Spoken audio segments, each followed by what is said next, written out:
आखिर कौन बनने वाला है नाइट ऑफ चैंपियन में चैंपियन और क्या शॉकिंग टर्न आ सकता है स्टोरीज में। आइए बात करते हैं इन्हीं सारी चीजों की नाइट ऑफ चैंपियंस की प्रेडिक्शन वीडियो में। दोस्तों पहले नाइट ऑफ चैंपियंस पीएलई था चैंपियंस का, यानी हर चैंपियन को अपनी चैंपियनशिप डिफेंड करनी ही करनी थी इस पीएलई पे। वो चीज इस इवेंट को काफी यूनिक बनाती थी। 6-7 चैंपियनशिप के मैचेस एक ही दिन देखने को मिलते थे, लेकिन अब उस कॉन्सेप्ट की बत्ती बना के जे उसो को दे दी है और king of the ring tournament को भी इसी में घुसा दिया है और के बदले बचे हुए थे उनको भी यहाँ डाल दिया है। बाकी चैंपियनशिप मैच एक आधा नाम के चक्कर में देना पड़ा। फिर ये नाइट ऑफ चैंपियंस कैसी है भला। हालांकि इस पीएलई पे 5 नहीं 6 मैचेस होने वाले हैं और इवेंट रियाद में है। तो इंडिया में ये इवेंट सैटरडे 27 जून 2026 को आएगा रात के 11:30 बजे से। तो सैटरडे नाइट का तो बढ़िया इंतजाम हो गया है और देखने के लिए नेटफ्लिक्स तो है ही। Trick Williams versus Ricky Saints United States championship match. So Trick Williams के यूएस चैंपियन बनने के बाद स्मैकडाउन पे वो ही अकेले रेलेवेंट सेगमेंट्स दे रहे हैं और WWE को भी समझ आ रहा है ये बंदा बड़े टाइटल्स जीतने के लिए बना है। उनमें स्पार्क नजर आता है और वो चैंपियन वाली वाइब अच्छी दे रहे हैं। वही रिकी सेंट्स की बात करें तो वो भी अच्छा हील वर्क कर रहे हैं, लेकिन पता नहीं क्यों वो मेरे को काफी ज्यादा सिमिलर लगते हैं ईथन पेज से। साथ ही उनमें और ट्रिक विलियम्स में कुछ इतना ज्यादा पर्सनल भी नहीं हुआ है। ऐसे में ट्रिक विलियम्स ही इस मैच के अंदर टाइटल रिटेन करने वाले हैं। Jey Uso versus Oba Femi King of the Ring match. Okay so सबके फेवरेट इस टूर्नामेंट में थे सेथ रॉलिंस कि भाई सेथ जीत के किंग बनेंगे और रोमन को फिर चैलेंज करेंगे, लेकिन निकाल दिए गए। फिर सबने सोचा फिन बैलर या एले नाइट की फिनिश द स्टोरी चलेगी, लेकिन निकाल दिए गए। और कौन जीता वो मैच? ट्रिपल एच का लाडला जे उसो। फाइनल्स में कौन है? ट्रिपल एच का लाडला जे उसो। फाइनल्स जीतेगा कौन? भाई ट्रिपल एच का लाडला जे उसो।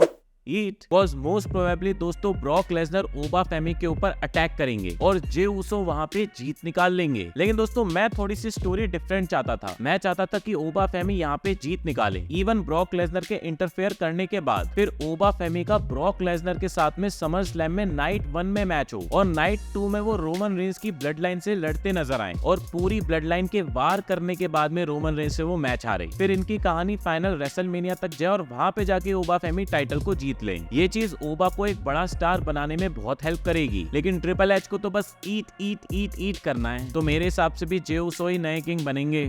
बस लिव मॉर्गन वर्सेस इयो sky queen of the Ring match. सबसे पहली बात तो यह है कि एक वर्ल्ड चैंपियन कैसे queen of the ring tournament में जा सकता है? कोई सेंस ही नहीं है उस बात का। आई मीन वर्ल्ड टाइटल का चैलेंजर बनने के लिए तो ये टूर्नामेंट होता है। उस हिसाब से ऑलरेडी लिव मॉर्गन क्वीन तो है ही। खैर जब से स्टेफनी वकार इंजर्ड हुई है तब से WWE से एक भी छोटी स्टोरी लाइन नहीं लिखी गई लिव मॉर्गन के लिए। रेसलमेनिया से अब तक बंदी ने अपना टाइटल डिफेंड ही नहीं किया है और दूसरा टाइटल जीतने मैडम निकल ली है। हालांकि यहाँ पे मेरे हिसाब से इयो स्काई जीत निकालने वाली है। हालांकि Liv Morgan versus Rhea Ripley का title versus title match SummerSlam में बड़ा था, लेकिन हमें जस्ट एक रीमैच मिलने वाला है नाइट ऑफ चैंपियंस का समर स्लैम में। Jade Cargill versus Tiffany Stratton United States championship match. Okay 2 साल में पहली बार वुमेन्स का यूएस टाइटल किसी मेजर पीएलई पे डिफेंड हो रहा है और ये भी सिर्फ इसलिए हो रहा है क्योंकि रिया रिप्ली इंजर्ड हो गई हैं। हालांकि ये टिफनी के लिए एक बदला लेने वाला मैच होगा क्योंकि वुमेन्स टाइटल उन्होंने जेड से हारा था और यहाँ पे वो अपना टाइटल बचा लेंगी क्योंकि चेल्सी ग्रीन टिफनी की मदद करने के लिए आ सकती हैं। फिर टिफनी और चेल्सी की दोस्ती को भी लंबा चलाया जाएगा और जहाँ तक है money in the bank briefcase फिर चेल्सी ग्रीन जीतने वाली हैं और जीतने के बाद पहली वुमेन बनेंगी जो कि कैश इन करेंगी यूएस टाइटल पे और WWE भी माइट भी वही एंगल सोच रही है। हालांकि ओवरऑल बात करूं तो इस मैच को टिफनी स्ट्रैटन ही निकालने वाली है। Seth Rollins versus Bron Breakker steel cage match. So ये मैच पता नहीं कितनी बार हो चुका है और कितनी बार और होना बाकी है। हालांकि WWE वालों ने एक अच्छी चीज की कि थोड़ा यूनिक मैच को बनाया, केज मैच बना दिया, लेकिन मैच तो पीजी एरा में हो रहा है तो AEW वाला कॉन्सेप्ट यहाँ पे नहीं चलने वाला। दोनों बंदों को मैच तो अच्छा देना ही होगा तभी ब्रॉन ब्रेकर की कुछ रिस्पेक्ट बन पाएगी। हालांकि मैच के अंदर ऑब्वियस है कि विजन आने वाली है और यहाँ पे मैक्सिन फाइनली इन्वॉल्व होती हमें नजर आ सकती है। बेकी लिंच भी ट्विटर पे मैक्सिन की थोड़ी बात करती हमें नजर आ रही है। ऐसे में हो सकता है रियाद के अंदर बेकी लिंच मैक्सिन पे अटैक करें। हालांकि इस सारी भसड़ के बीच में ब्रॉन ब्रेकर मैच को निकाल लेंगे क्योंकि लास्ट वाला मैच सेथ रॉलिंस ने निकाला था। वही सेथ के जीतने की बात करें तो वो तभी जीत सकते हैं जब WWE प्लान कर रही हो सेथ वर्सेस रोमन का मैच समर स्लैम के लिए, वरना सेथ यहाँ पे हारने वाले और इनकी राइवलरी और कंटिन्यू होने वाली है। Cody Rhodes versus Gunther versus Sami Zayn undisputed WWE championship match. Okay या तो ये मैच सबसे ज्यादा रात का बोरिंग मैच बनेगा या फिर ये रात का सबसे इंटरेस्टिंग मैच बन सकता है क्योंकि जहाँ तक है कोई भी टाइटल अभी तक नाइट ऑफ चैंपियंस में बदलता नजर नहीं आ रहा है। फिर थोड़े चांसेस हाई हो जाते हैं कि WWE का टाइटल यहाँ पे चेंज होगा। आप सोचो जरा, मैच के अंदर रैंडी ऑर्टन रिटर्न करे और कोडी रोड्स को इतना तोड़ दे कि वो मैच से बाहर हो जाएं। वही सैमी ज़ेन के ऊपर गुंथर अपना सबमिशन लॉक लगा दें, तभी एकदम से जॉनी गार्गेनो की आत्मा वापस आ जाए, बंदा खड़ा हो जाए और सैमी ज़ेन की मदद करे अपने होम टाउन के अंदर WWE चैंपियन पहली बार बनने में, क्योंकि ऑब्वियसली सैमी सऊदी को अपना घर मानते हैं। सो वहाँ पे वो चैंपियनशिप जीते हैं, वो भी जॉनी गार्गेनो की मदद से, तो कितना एपिक हो जाएगा। लेकिन मुझे लगता है WWE इतना दूर का नहीं सोचती है, बस कोडी को कैसे भी जिताओ और समरस्लैम तक पहुंचाओ। लेकिन WWE को ये चीज देखनी पड़ेगी कि स्मैकडाउन की रेटिंग्स लगातार गिरती जा रही हैं और कोडी और रैंडी ऑर्टन की राइवलरी चला के वो थोड़ा सा उसको बढ़ा सकते हैं। लास्ट रॉ जो लंदन में हुई थी वहाँ पे 13,000 लोग आए थे और लास्ट जो स्मैकडाउन हुई थी वहाँ पे 7,000 लोग आए थे। इवन ये भी बोला गया कि लाइव वहाँ पे फ्री में वर्ल्ड कप सबको दिखाया जाएगा, तब भी वहाँ पे जनता हमें दिखाई नहीं दी। रीजन सिंपल है कि रेसलिंग के फैंस रेसलिंग की अच्छी स्टोरीज देखने के लिए आते हैं और स्मैकडाउन पे कुछ रेलेवेंट चलता ही नहीं है। इवन WWE को ओबा फेमी वर्सेस ब्रॉन ब्रेकर के डार्क सेगमेंट करवाने पड़ रहे हैं। इवन मैच भी सेट हुआ है ओबा और सेथ का विजन के साथ में। ये सब करके टिकट बेच देंगे WWE वाले, लेकिन एक अच्छी स्टोरी लाइन हमें नहीं देंगे।